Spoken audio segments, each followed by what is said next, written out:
Bonsoir et bienvenue à vous en direct sur Public Sénat. Voici les titres de votre édition du 22h ce soir. Situation alarmante à Homs en Syrie. Plus rien ne retient l'armée de Bachar al-Assad qui a lancé un assaut terrestre contre le quartier de Baba Amr. Chaque rue, chaque maison est fouillée par les soldats à la recherche des dissidents. La situation fait plus que jamais craindre un massacre ce soir. Aucune information ne filtre quant au sort de la journaliste française Edith Bouvier qui serait toujours sur place alors que l'on apprend qu'un confrère espagnol a pu arriver sain et sauf au Liban. I am not dangerous. Par cette phrase, François Hollande a tenu à rassurer le chef du parti travailliste anglais Ed Miliband. Le candidat socialiste en déplacement au pays de la City a tenu à tordre le cou à l'image d'ennemis de la finance qui lui colle à la peau. Depuis le discours du Bourget, il préfère parler de régulation financière. Notre reporter Sandra Cerquera l'a suivi au cœur de la capitale londonienne. À chaque jour, sa proposition ou presque dans cette campagne. Le président candidat veut payer et faire travailler davantage les profs. Le candidat PS veut surtaxer les riches. Mais qui est à l'origine au fait de toutes ces idées? Les équipes des candidats, bien sûr, mais il y a aussi les experts et les intellectuels regroupés dans ce que l'on appelle les think tanks ou groupes de réflexion. Quel est véritablement leur rôle dans cette campagne? C'est le débat du 22h ce soir. Voilà pour le sommaire de votre journal. Merci d'être en notre compagnie. Jusqu'ici, la ville de Homs, en Syrie, subissait des attaques aériennes. Mais l'armée a décidé de durcir encore son plan contre la ville rebelle. Les chars sont entrés en action aujourd'hui et ce soir, de violentes explosions secouent la ville où se trouverait encore la journaliste Edith Bouvier. Tandis que le journaliste espagnol, correspondant d'El Mundo, a pu arriver au Liban, sain et sauf. Tous les détails avec Alexandra Colino. Alors que ce soir l'attaque terrestre contre le quartier rebelle de Baba Amro à Homs a commencé, la journaliste Edith Bouvier et le photographe William Daniels se trouveraient toujours piégés sur place. Le journaliste espagnol Javier Espinoza qui les accompagnait a réussi à regagner le Liban dans la soirée, rejoignant le Britannique Paul Conroy, arrivé hier. Tous avaient tenté de sortir de Homs dans la nuit de lundi à mardi, accompagnés selon les témoignages de plusieurs dizaines de membres de l'armée syrienne libre. Mais au bout de 3 kilomètres, le convoi aurait été bombardé par des soldats de l'armée syrienne de Bachar el-Assad. Le groupe a alors été scindé en deux. Les deux Français ont dû rebrousser chemin. Depuis, plus de nouvelles. Le gouvernement français reste pour le moment silencieux sur les conditions d'une prochaine évacuation. Cet après-midi, à Berlin, Alain Juppé s'est prononcé contre l'impunité des responsables de violation des droits de l'homme en Syrie. Et à présent, cette information qui nous parvient ce soir du Sénégal, Abdoulaye Wade, le président sortant, affrontera bien l'ancien Premier ministre Macky Sall au second tour de l'élection présidentielle. Dans l'actualité également, François Hollande au pays de la City. Le candidat socialiste est allé à la rencontre des travaillistes anglais et des Français de Londres avec un message: militer pour davantage de régulation financière. Et tandis qu'une partie de la presse britannique le dépeint en homme inexpérimenté et représentant même une menace pour la zone euro, il a lancé cette phrase « I am not dangerous ». La preuve sur place avec Sandra Cerquera. À l'arrivée à la gare de Londres, ce sont des militants qui l'accueillent. On votera tous pour vous, le futur président de la France. Parmi les voyageurs, rares sont ceux qui le reconnaissent. Non, on le connaît pas. Vous le connaissez, vous? Mais qu'importe, François Hollande est venu voir les Français. D'accord, n'oubliez pas, le 22. Oui, le 22. Il y a 500 000 Français. Et c'est la ville la plus importante, donc je pense qu'il doit faire campagne ici aussi. Une ambiance digne d'un meeting pour le premier déplacement du candidat à l'étranger en 2012. Tous ensemble, socialistes. 2 jours après son annonce de taxer à 75% les revenus supérieurs à 1 million d'euros par an. Ici, il y a la City, c'est la capitale de la finance. Beaucoup d'investisseurs, de traders prennent François Hollande pour un fou, à vouloir taxer toujours les plus riches. On sent qu'il est là aussi pour dire « Ne vous inquiétez pas, je ne suis pas si extrême ». François Hollande dit ne pas avoir demandé à rencontrer David Cameron. C'est aux travaillistes qu'il est venu parler. Plaider pour une régulation de la finance et pour une Europe de la croissance, avec le soutien de son homologue britannique. Je suis ravi de rencontrer M. Hollande. Nous avons beaucoup de choses en commun. Et je n'ai pas à faire deux discours, l'un pour les Britanniques, l'autre pour les Français. Parce que si demain les Français me donnent leur confiance, j'aurai à convaincre les chefs d'État et de gouvernement, mais aussi les opinions publiques. C'est en Pologne le 9 mars prochain que se poursuivra la tournée de François Hollande. Il avait prévu des étapes à travers le monde, mais finalement il se contentera de rester en Europe. Et retour en France avec le Sénat qui dit non à la proposition de loi UMP qui doit encadrer le droit de grève dans l'aérien, soutenu par le gouvernement et vivement contesté par les syndicats. Le texte devrait toutefois passer avec le vote à venir de l'Assemblée nationale. Mais vous allez le voir, un accord interne à Air France vient limiter la portée de la loi. Mounir Soussi. Le 8 février dernier, en plein mouvement de grève des pilotes contre la loi sur le service minimum, le PDG d'Air France envoyait un signal. Les syndicats demandent rendez-vous, nous demandent rendez-vous, on discute avec eux, oui. Message reçu 5 sur 5 par les pilotes. Ils ont discrètement obtenu un accord leur évitant d'être réquisitionnés en cas de grève, mettant du plomb dans l'aile au texte déposé par un député UMP. Mais au moment où le Sénat examine la proposition de loi sur le service garanti dans le secteur aérien, le ministre des Transports minimise la portée de l'accord. Ça ne change strictement rien. L'accord entre Air France et ses pilotes dit quoi? Dit qu'en période de grève, ceux qui sont, d'après le tableau des effectifs, en congé, en disponibilité, etc., ne pourront pas être rappelés, sauf s'ils sont volontaires. C'était déjà ce qui se passait. L'État détient 15% du capital d'Air France. Au-delà des propos conciliants, cet accord fait grincer des dents au gouvernement, mais aussi chez les collègues des pilotes. Les hôtesses, stewards et techniciens ne bénéficieront pas de cet avantage.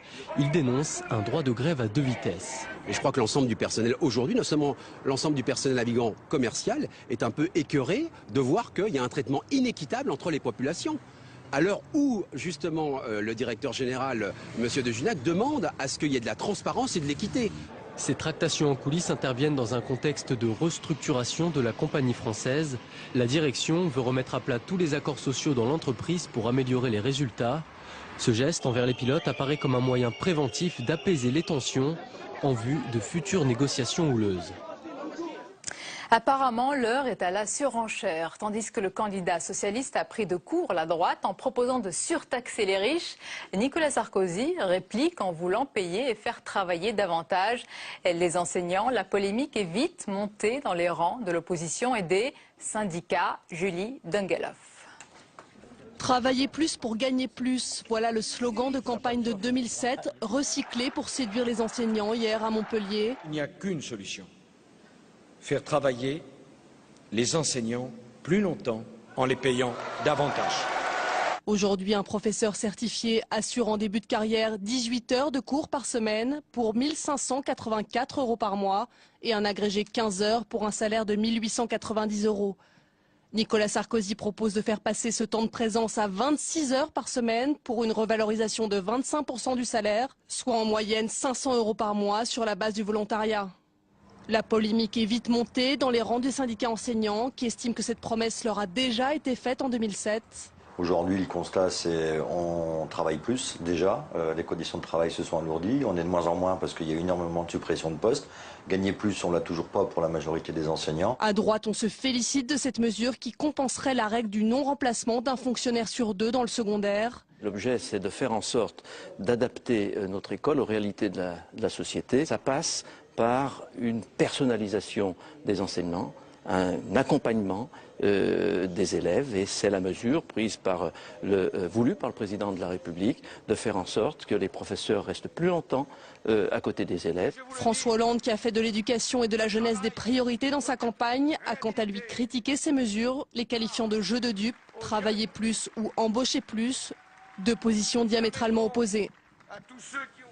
Les invités du 22h ce soir, je vous les présente avec plaisir. Il est ancien ministre de l'économie, président de l'Alliance centriste Jean Arthuis. Bonsoir. Bonsoir. Bienvenue à vous. Interview à suivre ensemble dans un instant. Et d'abord, l'éclairage de Jean-Louis Gombault. Bonsoir Jean-Louis. Bonsoir Sonia. Jean-Louis, nous allons revenir ensemble sur la proposition de Nicolas Sarkozy. Il renonce donc à appliquer la règle de non-remplacement d'un fonctionnaire sur deux partant à la retraite pour les enseignants des écoles maternelles et primaires. Est-ce que c'est une première entorse à ce principe? Disons un bémol, mais en précisant bien que cette proposition était inscrite dans son discours, dans le texte, mais il ne l'a pas prononcée à la tribune, comme s'il n'y avait pas de problème pour que ça sorte du stylo, mais que ça avait un problème pour sortir de sa bouche. C'est son entourage qui a dit lisez le texte, alors que normalement c'est le texte parlé qui fait foi.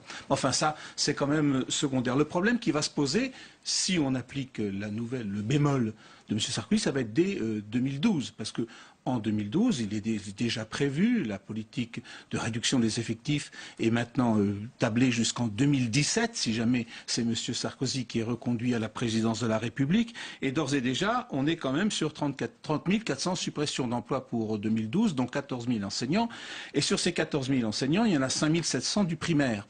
Donc si on ne fait pas le 1 sur 2 totalement, et notamment sur le primaire, il va bien falloir trouver ailleurs la partie du primaire qui ne va pas être remplacée. En tout cas, ce bémol, à mon avis, ou cette entorse, comme vous voudrez, montre que cette affaire devient de plus en plus compliquée au fur et à mesure qu'on avance dans le temps. Déjà en 2014, de toute façon, les départs à la retraite vont ralentir, compte tenu de la pyramide démographique, et de plus en plus, ça pose des problèmes dans le fonctionnement des divers services publics. On va devoir donc se retourner beaucoup plus vers les collectivités territoriales, qui, elles, n'applique pas le 1 sur 2, et l'hôpital, qui n'applique, ou ce sont des fonctionnaires, malgré tout, qui n'appliquent pas le 1 sur 2, on est plutôt sur 1 sur 3 à l'hôpital, et là, ça posera un autre type de problème. Alors, ce qui fait que quand on écoute M. Sarkozy, quand on écoute M. Hollande, on est un peu partagé, parce que du côté de M. Sarkozy, on dit 1 sur 2 d'accord, mais où sont les postes?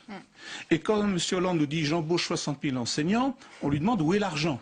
Donc d'un côté, on ne voit pas très bien où on va trouver libérer de l'argent, et de l'autre côté, où on va libérer les postes. Et Jean-Luc, combien d'argent a été gagné avec cette règle du non-remplacement d'un fonctionnaire sur 2 partant à la retraite pendant le quinquennat? Alors, on est sur le dernier quinquennat, on est sur 150 000 postes, c'est quand même considérable, donc 150 000 fiches de paie en moins, et on devrait avoir une baisse de la masse salariale. Oh, pas du tout. On remarque que la masse salariale dans la fonction publique continue d'augmenter au rythme de 1% par an. Alors, où sont passées les économies? Normalement, on aurait dû avoir 3 milliards à peu près nets d'économies par an, et on ne les a pas. D'abord, parce qu'il avait été prévu que la moitié des dépenses irait, la moitié des économies irait à des augmentations de salaire. On a développé les primes diverses au mérite. On a aussi augmenté les salaires d'embauche de l'ordre de à peu près 7%, ce qui n'est quand même pas négligeable. Des primes également à la mobilité.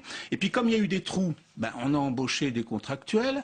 Il a fallu faire d'autres heures supplémentaires. Et au total, les économies sont tout à fait relatives. D'autant plus que quand un fonctionnaire quitte la fonction publique et part à la retraite, il y a peut-être moins de fiches de paie, mais il y a plus de pensions de retraite à payer. Donc les économies sont relatives. Ce qu'on peut dire, c'est qu'on a fait des économies sur la dépense. C'est-à-dire que si on n'avait pas fait cela, il y aurait eu beaucoup plus de dépenses. Merci beaucoup Jean-Louis. Restez avec nous. Jean Arthuis, ça vous inquiète? Les économies relatives, on ne les voit plus, elles disparaissent, elles fondent comme neige au soleil. D'abord, s'agissant des frais de personnel, on a distribué des compensations catégorielles chez les enseignants, chez les policiers. Et en effet, les économies qui auraient pu résulter du non-remplacement d'un fonctionnaire sur 2 ont été consommées aux 2 tiers par ces avantages catégoriels. Je vous rappelle qu'à la fin de l'année 2010, il a fallu un décret d'avance parce que les crédits du budget n'étaient pas suffisants. Non, donc vous tirez et on s'est rendu compte à la fin de l'année 2010 que dans les effectifs du corps enseignant, il y avait 20 000 agents de plus que prévu dans les effectifs.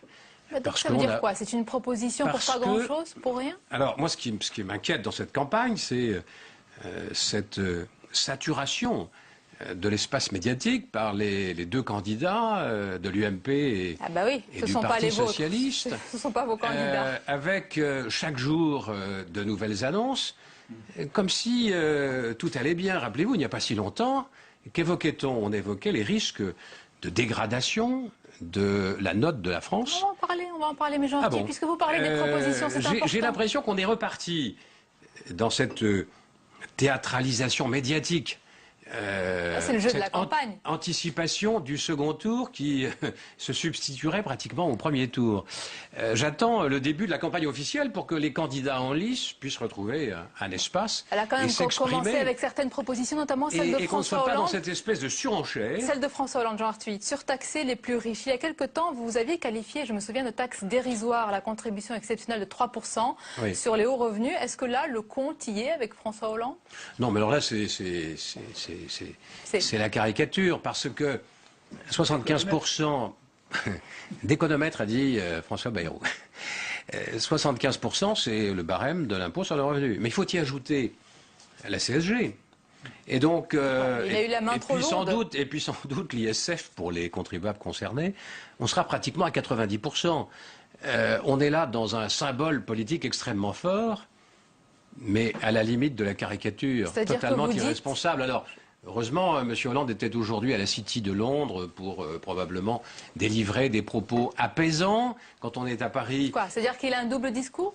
Bah, écoutez, je me pose des questions. Quand il est à Paris, devant ses militants, il a un ennemi, c'est l'argent. Et quand il va à la City, il explique que, au fond, la gauche, et c'est vrai, dans les années 80, a été assez active pour déréguler. Le Crédit local de France, l'ancienne caisse d'aide à l'investissement des collectivités locales, tout cela a été modifié, libéralisé par la gauche. Et d'autres réformes encore. Malgré tout, il se place un candidat du peuple qui surtaxe les super riches. Est-ce que c'est une mauvaise stratégie? Non, mais je trouve qu'on attend autre chose. On attend de la pédagogie, du respect pour les Français, un discours de vérité. Ce qui nous attend va être extrêmement lourd à assumer. Parce que nous avons des déficits publics, nous avons un niveau d'endettement abyssal. J'en reviens à la dégradation de la note de la France. Mais qui porte ce discours? D'accord, je vous ai compris. Vous voulez qu'on parle de la dégradation de la note de la France, de la vraie situation? Non, je veux dire que la réalité n'a pas changé. Mais dites-nous qui en parle. Eh bien, dans cette campagne, je trouve que François Bayrou a raison d'insister sur la nécessité de réduire de 100 milliards le déficit public. Mais tout le monde est d'accord, Jean Arthuis? Oui, sauf que lorsque j'entends les deux candidats principaux, je ne vois vraiment pas comment ils vont atteindre cet objectif, puisque chaque jour, on entend de nouvelles dépenses, de nouvelles propositions qui caressent peut-être l'opinion ou les catégories sociales et professionnelles dans le sens du poil, mais je ne vois pas comment on va en sortir. On est reparti dans une espèce de déni de réalité. François Bayrou, justement, puisque vous en parlez, il est venu rendre visite à la famille centriste hier au Sénat. Ce n'est pas une simple visite de courtoisie. Il est venu passer en revue ses troupes en vue d'un groupe parlementaire. Et donc, Bayrou, combien de divisions? Eh bien, je n'étais pas là parce qu'il y avait hier une conférence interparlementaire à Bruxelles. Pas un acte manqué, parce qu'il faut aussi que les parlementaires européens et les parlementaires des différentes nations... Mais vous avez vos sources, vous devez sûrement savoir combien de sénateurs vont donc soutenir... je pense qu'au moins une vingtaine de sénateurs devraient apporter leur soutien à François Bayrou, et pas seulement des sénateurs de l'Union centriste. Je connais plusieurs sénateurs qui ne sont pas membres de l'Union centriste, qui ont l'intention d'apporter leur soutien à François Bayrou au premier tour, dès le premier tour. Ceux qui nous écoutent doivent se dire ce soir, mais qui sont vraiment les centristes? Parce qu'il y a ceux du Nouveau Centre qui ont fait le choix lors de leur congrès de se ranger derrière Nicolas Sarkozy après la bulle Morin. Il y a l'Alliance centriste, il y a le Modem. Qui a le vrai tampon, le label centriste? Je pense que nous sommes dans une phase de rassemblement des centristes. Vous n'avez pas échoué cette phase? N'a-t-on pas dit que le pouvoir naît lorsque les hommes travaillent ensemble et qu'il s'évanouit lorsqu'ils se séparent? Eh bien, je crois qu'il y a urgence à rassembler les centristes, à rassembler les Français. Les problèmes que nous avons à résoudre sont tels pour la compétitivité de l'économie, pour réduire le déficit du commerce extérieur. A-t-on perdu de vue qu'en 2011, le déficit s'élève à 70 milliards? Ça veut dire que collectivement, nous consommons plus que ce que nous produisons. Et on sait bien qu'un État dans ces conditions, qui s'endette, est un État qui perd sa souveraineté, justement, qui se met dans la main de ses créanciers. Parler de votre thème de prédilection, qui est la compétitivité. Cette question importante dans cette campagne, comment rendre la France plus compétitive en réduisant le coût du travail, répond Nicolas Sarkozy. C'est ce que vous dites depuis toujours. Bien sûr. Il a raison. Oui, mais ça ne suffit pas. Il faut aussi modifier les relations du travail, le dialogue social. Instiller de la participation. Nous avons besoin d'une vraie solidarité entre les salariés et les responsables des entreprises. Et le dialogue social doit bouger C'est ainsi que parmi les réformes que je souhaite, il me paraît important de prévoir qu'une partie de l'impôt sur le bénéfice des entreprises, de l'impôt sur le bénéfice des sociétés, puisse être perçue par les collectivités territoriales. Parce que si les collectivités territoriales étaient ainsi associées, participaient aux bénéfices des entreprises, il me semble que la culture d'entreprise, l'esprit d'entreprise, pourrait enfin se populariser et qu'on sortirait de ces revendications corporatistes je vais laisser la parole à Jean-Louis, excessivement à cette TVA conservatrices. dite sociale. Cette mesure, elle est rejetée par votre candidat François Bayrou qui a dressé un réquisitoire sévère contre cette TVA. Est-ce que Bayrou, finalement, c'est pas votre choix de cœur et votre choix de raison, c'est Nicolas Sarkozy, puisque vous partagez ses idées sur ce thème important pour vous? Eh bien, je vais vous dire, François Bayrou a dit très clairement qu'il fallait produire en France. Et pour produire en France, il faut être plus compétitif. Différentes mesures, ce n'est pas seulement l'allègement des charges sociales, mais c'est notamment l'allègement des charges sociales. Rien ne justifie que l'on finance la politique familiale, les allocations familiales par des cotisations sur les salaires. C'est comme si on mettait un droit de douane que seuls paieraient ceux qui produisent en France et dont on exonère tous ceux qui vont produire à l'étranger pour approvisionner le marché français. C'est exactement ce que vient de faire M. Sarkozy. Bayrou est d'accord pour alléger les charges sociales. Je lui dis, mais comment vas-tu financer? Et oui, qu'est-ce qu'il vous répond? Comment vas-tu compenser? Il me dit, je vais raboter les niches fiscales. Je lui dis, mais si on rabote toutes les niches fiscales, si on rabote les niches fiscales, c'est pour réduire le déficit public de l'État. Il me dit non, pour réduire le déficit de l'État, je vais augmenter d'un point d'abord la TVA et ensuite peut-être d'un deuxième point. Si on fait le cumul de toutes ces mesures, on arrive au même résultat. Mais enfin, on ne comprend pas très bien. Qu'est-ce que vous reprochez à M. Sarkozy? La TVA sociale, dont vous êtes quand même l'un des pères, il l'a faite.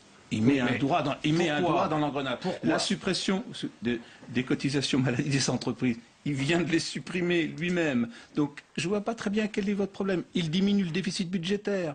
Tout ce que vous dites était pratiquement ce qu'il est en train de faire. Pourquoi ce procès d'intention? Pourquoi si peu et pourquoi si tard? C'est inouï que de faire voter des dispositions à la veille d'une consultation électorale. Écoutez, chaque année, lors de la discussion de la loi de finances, j'ai rappelé au gouvernement l'opportunité d'ouvrir ce débat pour sortir des poncifs et des contre-vérités qu'on a entendues sur la TVA et notamment la TVA sociale. Faut aller plus loin.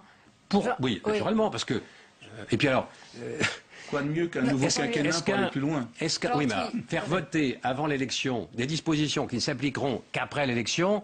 Bon, c'est inouï. Pour finir, au fond, est-ce que vous n'êtes pas qu'on ne pourrait pas avoir une TVA qui ne serait pas à 21,2 mais qu'un jour, il n'y ait pas de chiffre après les virgules? Vous n'êtes pas comme Jacques Attali, lui, il vote Hollande mais croit en la victoire de son adversaire Sarkozy, et vous votez Bayrou et vous croyez en la victoire de... Ah bon, Bayrou, c'est dit. Merci beaucoup d'avoir été notre invité. Merci Jean-Louis pour votre éclairage. La suite du 22h et à présent, nous allons parler du salon de l'agriculture qui continue de recevoir les candidats à la présidentielle et c'était le tour aujourd'hui de Jean-Luc Mélenchon.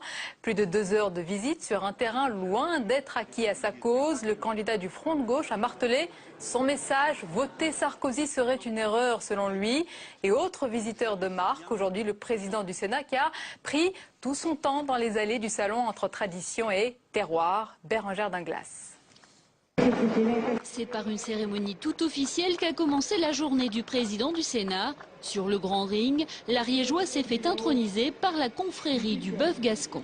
Sur cette requête de votre parrain, jurez-vous de défendre et de promouvoir en tout lieu et en toutes circonstances le bœuf gascon et de rester en amitié avec tous les membres de notre confrérie? Je le jure. Si l'objectif des éleveurs est clairement de promouvoir la race par un illustre représentant, l'intérêt économique n'est pas très loin. On est plein d'espoir que le Sénat mange bientôt de la vache gasconne et des produits ariégeois. Et tout ce que nous pourrons faire pour promouvoir notre race, bien sûr, nous le ferons, et en particulier au Sénat. Mais le Sénat est le représentant des territoires, donc c'est bien normal. Avec ses nouveaux confrères, comme tout visiteur qui se respecte, Jean-Pierre Bel a aussi été voir Valentine, la reine du salon. Ouais, elle sera belle, ouais. Elle a de beaux yeux. Hein. Puis comme tout politique, passage obligé au stand de la filière viticole, où il est accueilli en voisin par les Catalans. Bonjour. Bienvenue chez vous. Merci. Oui. La noix de pécan, la noisette, la noix, tous ces arômes qui sont absolument précieux. Dans les verres, un vieux millésime de Riesalt 1974. Responsabilité. Excellent. Il y a toute l'histoire d'un terroir, l'histoire d'un pays, d'une région, au travers de ce verre. Au salon, Jean-Pierre Bel n'a pas cherché à rivaliser avec la visite marathon de François Hollande hier. Il a plutôt choisi de se concentrer sur les filières régionales. Et la suite du 22h, vous l'avez sans doute remarqué, depuis quelque temps, le rythme de la campagne s'est bien sûr fortement accéléré et les propositions des candidats fusent de toutes parts. Lorsque François Hollande veut taxer les super riches, Nicolas Sarkozy dégaine la valorisation du travail des enseignants. D'où cette question ce soir, qui alimente les candidats en amont? D'où viennent ces idées? Des équipes qui les entourent bien sûr, mais pas seulement. Les experts, les intellectuels regroupés dans les think tanks ou groupes de réflexion ont aussi leur influence. Quelle est-elle? On en parle ce soir avec les principaux concernés. Gilles Finkelstein, bonsoir. Bonsoir. Bienvenue à vous, directeur général de la Fondation Jean Jaurès. Avec nous également, Laurent Bigorne, bonsoir. Bonsoir. Bienvenue à vous, directeur de l'Institut Montaigne. Alors Gilles Finkelstein, quel est votre rôle à travers votre groupe dans cette campagne? Alors le rôle d'une fondation comme la Fondation Jean Jaurès, mais c'est vrai des autres fondations politiques, est un peu particulier pendant cette période de campagne qui est un peu une parenthèse. Notre rôle, si on essaie de le résumer, non, on n'est pas en hibernation, mais on a un rôle qui est différent de la période en amont où notre rôle est de produire des idées. Pendant la campagne, on a deux rôles principaux. Le premier, c'est d'aider à comprendre ce qui est en train de se passer, comprendre, à décrypter cette campagne. Et par exemple, pour être concret, on a mis en place un outil pour essayer de suivre les électeurs mobiles, ceux dont les intentions de vote varient entre le début et la fin de la campagne et qu'on a beaucoup de mal à repérer. Donc on a constitué avec l'Institut Ipsos et en partenariat avec la Fondation pour l'innovation politique, qui est notre homologue proche de l'UMP, ensemble, on a mis en place un très gros panel de 6000 électeurs que l'on suit du début à la fin de la campagne, ce qui permet de comprendre non seulement quelles sont les évolutions, mais quelles sont les réalités des évolutions, quels électeurs bougent, vers qui, pourquoi. Donc, travail de fond. Comprendre la campagne, ça c'est notre premier rôle. Et puis le deuxième rôle, c'est d'essayer d'animer le débat public avec des publications et en organisant des événements. On va savoir aussi, Laurent Bigorne, si vous soufflez à l'oreille des candidats et de tous les candidats à la présidentielle. Souffler ou murmurer. Oui, on essaye de le faire. Il y a 3 temps. Il y a tout ce qui s'est passé avant la campagne où effectivement on a essayé d'alimenter avec un certain nombre de rapports, de notes, d'études. Il y a la campagne elle-même. Nous, on a un positionnement un peu différent au sens où on est très très impliqué sur le chiffrage des programmes des candidats, qui là aussi, je crois, il y a de quoi faire. Il y a de quoi faire tous les jours, même plusieurs fois par jour. Mais je crois que c'est très important de pouvoir fournir aux électeurs des outils de compréhension de ce qui est en train de se passer, surtout eu égard au contexte dans lequel on est. Et puis j'aimerais insister sur le troisième temps qui est après la campagne. Parce qu'il y a le jour d'après. Vous y êtes déjà, oui. Et oui, il faut commencer à y penser maintenant. Le jour d'après, il y a des équipes qui se mettent en place. Il y a, j'ai envie de dire aussi l'adaptation des idées à la réalité, à une réalité sociale, économique et politique. Et tout ça se prépare. On voit un petit peu là sur notre... on voit les différents think tanks. Il y en a qui sont proches de la gauche, il y en a qui sont proches de la droite. Il y a une tendance... Vous allez faire hurler Laurent Bigorne. Oui, il hurle, dites-nous. Oui, moi je récuse la proximité à la droite. Pour moi, un think tank comme l'Institut Montaigne, créé par Claude Bébéar, parrain du patronat français, ce groupe comprend pas mal de grands patrons, c'est une autorité publique, non? Oui, tout à fait, oui. Mais c'est assumé, l'étiquette libérale. Si vous voulez, l'étiquette libérale, je ne vais pas la récuser, il y a des libéraux à gauche, au centre et à droite. Ce que je note, c'est que sur le mois écoulé, on a réussi, par exemple, sur l'opération chiffrage, à faire dire à la fois à des gens très libéraux comme François Hollande, Marisol Touraine ou Michel Sapin, ou Jérôme Cahuzac, que nos chiffrages étaient parfaitement... On peut être de droite et objectif, non? Parfaitement centraux. Parfaitement... Vous êtes indépendant. Exactement. Alors, mais votre rôle, il est de plus en plus important, Gilles Finkelstein. Est-ce que ça veut dire que les partis ne jouent pas leur rôle à eux, c'est-à-dire qu'ils n'alimentent pas les candidats? Par exemple, que sont devenus les projets du PS, les projets de l'UMP? Où sont-ils? Est-ce que ce ne sont plus des boîtes à idées, finalement? Bon, les partis ont beaucoup, le rôle des partis a beaucoup évolué, d'ailleurs comme la société elle-même, mais le projet du Parti socialiste qui avait été adopté sous la houlette de Martine Aubry... Il doit être dans un tiroir, au fond Non, il a servi de base au projet de François Hollande, et en même temps, entre le moment où a été adopté le projet du Parti socialiste et le moment où a été présenté le programme de François Hollande, il ne vous a pas échappé qu'il s'était passé quand même quelque chose à l'extérieur, c'est-à-dire une crise, et évidemment le projet du candidat a dû s'adapter à cette nouvelle réalité. Donc les partis restent, comme les think tanks aussi, fournisseurs d'idées et de réflexions importantes. C'est votre avis aussi, Laurent Bigot? Oui, moi j'ai l'habitude d'être assez sévère avec les partis politiques, mais il faut reconnaître qu'ils font un job difficile. Au sens où, effectivement, dans un contexte un peu particulier, on n'a pas nécessairement toutes les grilles de lecture, parce que moi, j'ai pas le sentiment, on est dans une crise, mais plus qu'une crise, c'est la fin d'un monde. Et c'est rare d'ailleurs dans les périodes historiques qu'on peut saisir comme ça, d'être à la fois sur ce basculement et sur l'invention du monde d'après. Mais c'est vrai que je crois qu'aujourd'hui, il y a un certain nombre d'acteurs auxiliaires, c'est vrai des think tanks, mais c'est vrai d'autres types d'acteurs qui entrent dans la danse tout simplement parce que peut-être que les partis, peut-être aussi que les syndicats patronaux, mais aussi de salariés, ont un peu de mal à se représenter seuls ce monde d'après. Vous m'avez dit tous les deux, c'est la fin d'un monde, c'est une crise, je crois qu'on l'a tous remarqué, téléspectateurs, nous journalistes et vous, mais vous, avec les experts, avec tous ceux qui sont dans vos think tanks, vous ne l'avez pas anticipé? C'est pas vrai, alors je vais vous prendre... Vous avez anticipé la crise au milieu de tout ce qui allait se passer? Très précisément, et on a publié avec Mathieu Pigasse au mois de janvier 2009 un livre qui s'appelait précisément Le Monde d'après, qui est une analyse de la crise financière de 2008 et dont l'analyse était très précisément la suivante. Nous sortons en 2008, nous vivons une crise d'un excès d'endettement privé que l'on a réglé par un surcroît d'endettement public, et la prochaine crise, ce sera la crise des États, la crise de la faillite des États, et notamment la crise de la zone euro, et nous citions deux pays, la Grèce et l'Italie. Donc, vous avez écouté à ce moment-là. Mais qui était au... c'est pas seulement les partis politiques, ce sont ce sont ceux qui sont au pouvoir. Non, les partis politiques ne sont pas tous au pouvoir, ce sont les gouvernants européens, je crois, qui portent une responsabilité majeure dans l'absence d'anticipation de ce qui s'est passé, parce que le temps du politique a beaucoup de difficultés à gérer dans l'urgence le temps des marchés. En revanche, il a la responsabilité d'anticiper ce temps-là. Vous savez de quoi vous parlez, vous êtes l'auteur d'un livre qui s'intitule La dictature de l'urgence. Absolument. Un mot sur ce point, nous on a publié au milieu de la décennie 2000 un ouvrage qui est fait par Vous l'avez tous vu en fait, la crise. Non, il ne s'agit pas de dire ça, il s'agit de dire qu'on travaille quand même un peu, on essaye d'être un peu des capteurs aussi de ce qui se passe autour de nous. On avait publié un livre, d'ailleurs sous la plume de Claude Bébéar, qui s'intitulait « Ils vont tuer le capitalisme » et qui était une critique assez virulente de la préférence pour le court terme. Il y a l'aspect positif, et on le reconnaît, on le voit avec vos différents travaux. Vous alimentez les débats de fond, c'est très important, de manière rigoureuse, vous le dites, sur le chiffrage. Il y a aussi la critique, souvent, qui décrit les think tanks comme le symbole de l'establishment parisien, le vecteur de la pensée dominante, où se croisent experts, banquiers, qui parlent beaucoup de chômage, mais qui ne savent pas à quoi ressemble un chômeur. Eh bien, écoutez, demain, voilà, on est en plein dans l'actualité. Demain, nous allons publier un essai qui n'est pas parisien, et qui est quelqu'un qui est sur le terrain. C'est une première.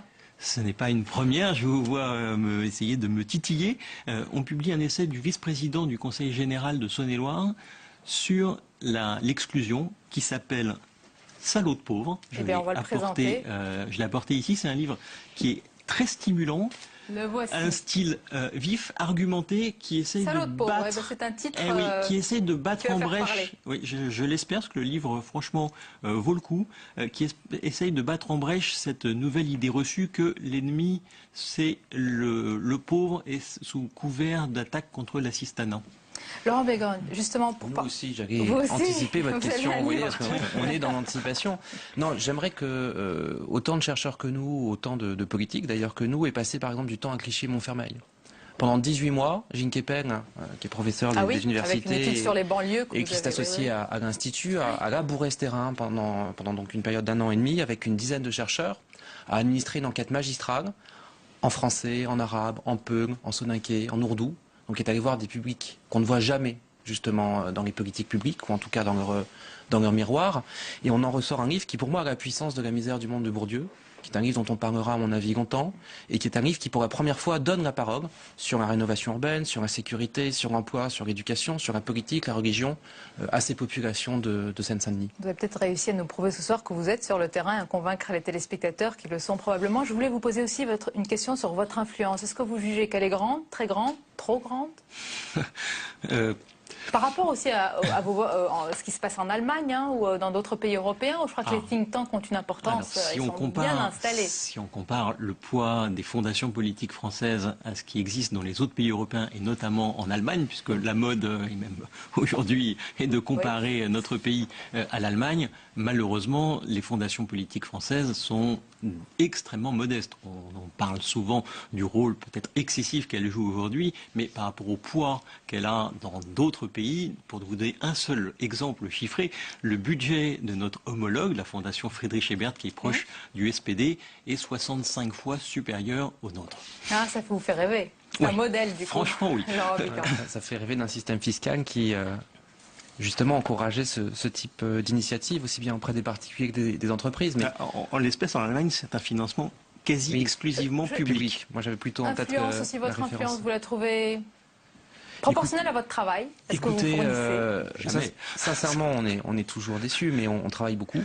Moi, je crois que plus qu'une quantité d'influence, qui est toujours quelque chose de difficile à mesurer, d'autant qu'on n'est jamais seul à porter une idée. Vous voyez, par exemple, sur l'éducation, qui est devenu un des grands thèmes de campagne, nous, on y travaille depuis quasiment 2 ans maintenant, notamment sur la petite enfance et l'école primaire. Je pense qu'on a eu un poids, on n'a pas été les seuls à l'avoir. Vous avez soufflé, murmuré quelques idées au candidat Sarkozy sur ce thème, puisqu'il a une... Oui, au candidat Hollande, au candidat Sarkozy, au candidat Bayrou. Ne le prenez pas comme une Je serais même prêt à murmurer, non. Parce que Nicolas Sarkozy a eu une semaine marquée par ce thème. Il n'y aurait aucune difficulté à le faire. Je crois que la question de l'influence, c'est pas tellement une question de satisfaction, mais c'est une capacité à porter des idées et à faire qu'à un moment ou à un autre, elles soient cardinales dans le débat public. Pour finir, ensuite, parce que vous m'avez saisissent tous ceux qui le souhaitent. Pour finir, parce que vous m'avez dit que vous anticipez, on va le voir, messieurs, quel sera demain le sujet de fond dans cette campagne, celui qui va cristalliser autour de lui le débat? Quand on regarde ce qu'est la hiérarchie des préoccupations des Français, il y a une question majeure qui est incontournable pour tous les candidats, et je crois que ce serait dangereux d'essayer de l'éluder, c'est la question économique et sociale, la crise, les déficits, mais aussi le chômage, le pouvoir d'achat. La croissance. C'est dit. La croissance et la cohésion. Merci beaucoup, messieurs, pour cet éclairage et tout ce que vous nous avez dit sur ces think tanks, groupes de réflexion, donc indépendants, je retiens. Merci. La suite du 22h à présent, avec tout ce qui vous a échappé dans le reste de l'actualité. D'abord, cette information ce soir sur l'alliance stratégique entre PSA, Peugeot, Citroën et General Motors. C'est dans le tour de l'info qui est préparé par Cécile Sixou.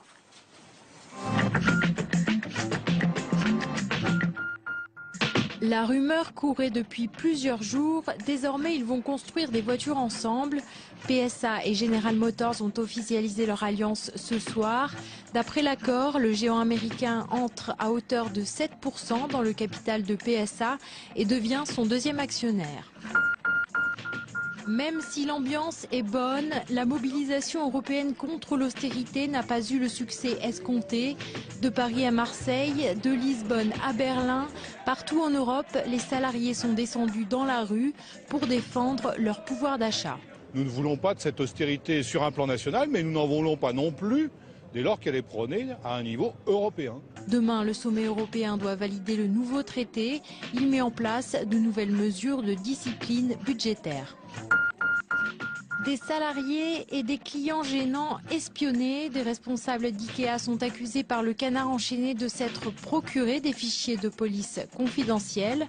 Ce soir, IKEA veut faire la lumière sur cette affaire et prend des mesures de précaution. Le groupe met en disponibilité la personne concernée par les révélations du journal. François Bayrou joue les séducteurs pour sa première affiche de campagne. Il arbore un large sourire, en accord avec son slogan « Un pays uni, rien ne lui résiste ». Du côté des socialistes, on sort l'artillerie lourde pour vendre les thèmes de campagne. 10 millions de tracts et 1 200 000 affichettes seront distribuées sur le terrain à partir de demain. Il quitte un palais pour rejoindre un château, un nouveau terrain de chasse pour Gérard Larcher. L'ancien président du Sénat a été nommé président du conseil d'administration du château de Chambord. Une aubaine pour cet amoureux débattu.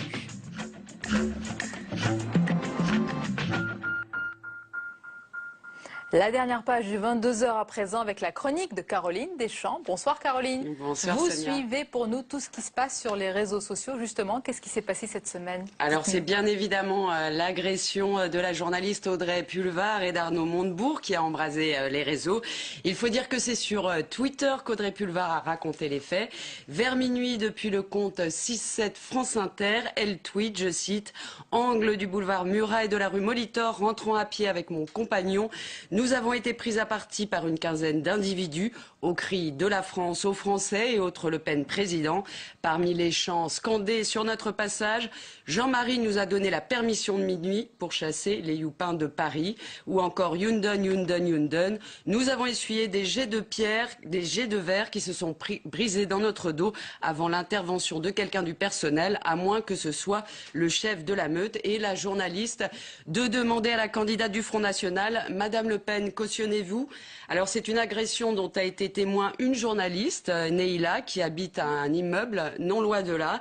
Et elle écrit elle aussi hier soir sur Twitter, était sur mon balcon quand 6-7 France Inter et Montebourg ont été agressés. Découvre ce qu'étaient ces cris, dégoût, profond dégoût. Est-ce qu'il y a eu beaucoup de réactions sur Twitter, Caroline? Oui, ça a été un pic de tweets. La toile s'est embrasée. Journalistes, simples tweetos ou encore ténors du PS ont condamné fermement l'agression, comme Pierre Moscovici, qui a écrit vers 1h du matin. Moi aussi, je tweetais.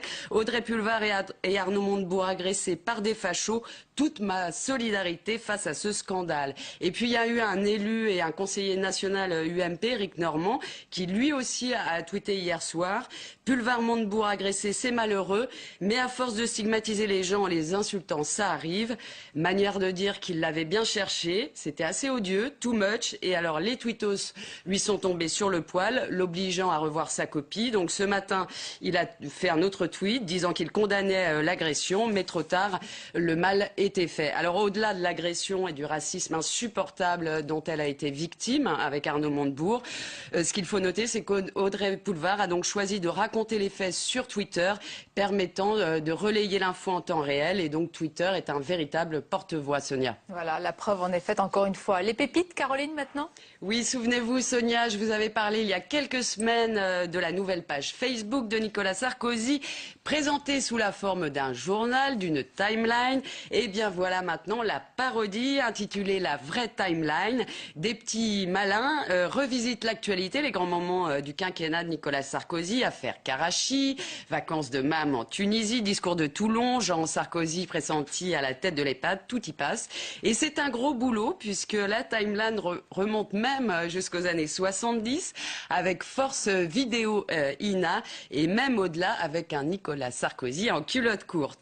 Et alors pour finir, une dernière pépite en avant-première mondiale pour vous, Sonia, un jeu en ligne qui sort demain, Prési-Bourse, ou comment devenir un trader de la présidentielle. Le principe est simple, les internautes spéculent sur la cote des candidats à l'élection présidentielle avec des prési-points, une sorte de marché électoral virtuel.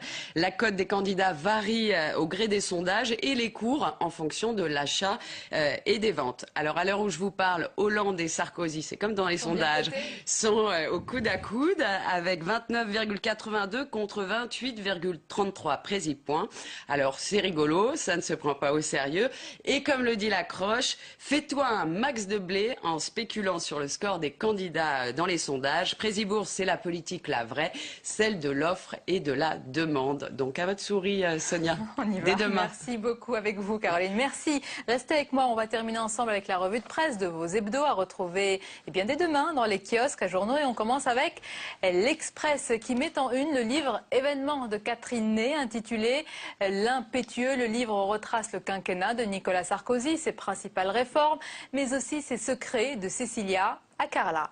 Autre hebdo, autre une avec à présent Le Point qui choisit de titrer sur les nouveaux réseaux du crime, une enquête où l'on apprend que les parrains du XXIe siècle sont polyvalents, mondialisés, réactifs et toujours aussi dangereux, bien sûr. Enfin, à l'occasion du 50e anniversaire de la fin de la guerre d'Algérie, dossier spécial dans le Nouvel Observateur avec l'édito de Jean Daniel intitulé « Cette guerre que l'on pouvait éviter ». C'est à lire dans le Nouvel Observateur. Voilà, merci beaucoup de nous avoir suivis ce soir. Merci Caroline. Je vous dis belle soirée. À nos téléspectateurs également. Restez avec nous sur Public Sénat. Tout de suite, c'est l'émission d'Hélène Risser, Déshabillons-les, autour ce soir de Dominique de Villepin. Belle soirée.